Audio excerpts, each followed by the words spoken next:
300 innocent civilians are now feared dead after Russia bombed that theater last week where women, children and the elderly were sheltering in the devastated city of Mariupol. That's according to the city council there. This is new video from inside the theater right after the strike. Ukrainian officials are calling it a terrorist act. A satellite image of the destroyed theater shows the word children written in Russian in huge white letters on the ground outside.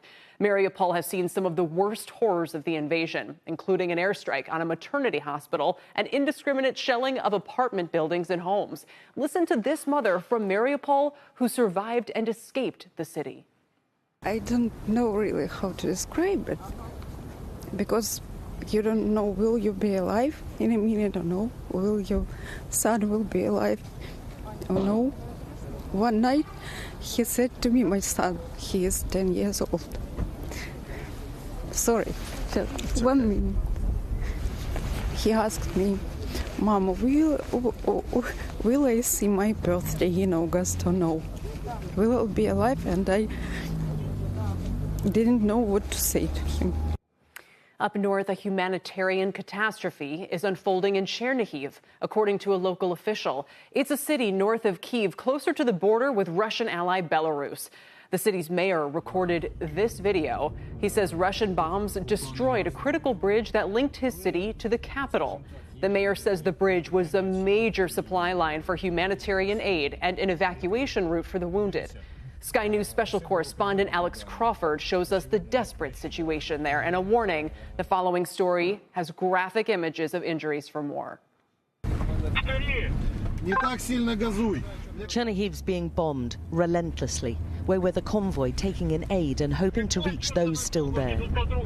This is the last route in or out, and it has to be done fast, across an open farmer's field where every vehicle can be a target.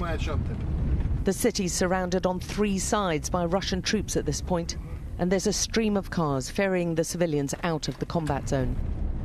The window to get across the last remaining pedestrian bridge across the Desna River is rapidly closing.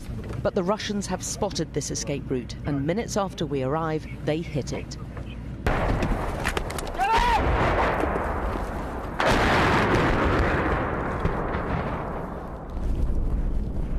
Okay, the shelling is very close. Get out, everyone, get out. He said get out, get out, get in, get in, get in. Get in from here. Stop, no, I don't. It's okay, don't worry, don't worry. There's a mad scramble to get out as the attacks keep on coming. All right, go, go, go, now. Let's go. The Russians have used this tactic repeatedly in this war. 100 meters away to the last thing you want to do is have an accident. Yeah. Lines of civilians lay on the ground as the shelling goes on and pick themselves up to walk through these bombings. They've no option. Only chance and a prayer will get them through this. There are scores of people trying to flee, with bags on their backs. They're guided through the fields by soldiers whose guns are no match for this heavy artillery. They've been living without heating, food, water or electricity for weeks. Everyone, come and go from this way. The Russians have cut off Chernihiv now and destroyed the only corridor out, and they're targeting those trying to escape their bombs and rockets. Inside Chernihiv, the mayor has managed to film some of the destruction. There are bombed houses and buildings on fire everywhere. There are still an estimated 150,000 people trapped inside this city. It's strategically important because it stands right across the northern route chosen by Russia for its advance on the capital. We cannot cope with all the dead, the mayor says. It's carnage. We take refuge in a gym in a basement with a group of volunteer soldiers. Everyone who has made it out of Chernihiv has withdrawn to nearby villages, themselves coming under bombardment. This gives the volunteer soldiers time to make phone calls home. 1 month on, fighting this war, their families and children are mostly well away from the chaos and death they're seeing here on a daily basis. My heart is just breaking, one father tells us. It's very difficult because I'm so used to being with my family. They're my whole life. Away from their own families, they're saving the lives of others. How important is human life, another says. What could be more important than the lives of little children, little girls and boys? Nothing's making us do this. This is just what we have to do. Daybreak the following morning, and they're trying to work out how to get aid into Chernihiv and the civilians out. The last route has closed and is clearly still being targeted. One paramedic asks us for help. He's Yuri, and he tells us the bridge crossing point where he was waiting to help casualties has been shelled 15 minutes earlier. Now he is wounded. He's been deafened by the blast, it was so close, and he's got several shrapnel wounds. Bits have lodged in his leg, and he needs surgery. There's little that can be done on a roadside, but one of our team does what he can. Where from you? British. And shrapnel appears to have punctured his lung. He says he's finding it hard to breathe. Targeting of civilians and non-combatants like medics is a potential war crime. I went there all on my own, Yuri tells us. And I saw destroyed cars, destroyed civilian cars. They were all burned out. They were completely destroyed. And there was one dead civilian with his bags. Okay, guys, good luck. Yeah, good luck to you. He leaves to try to get to a hospital with this parting message for the world.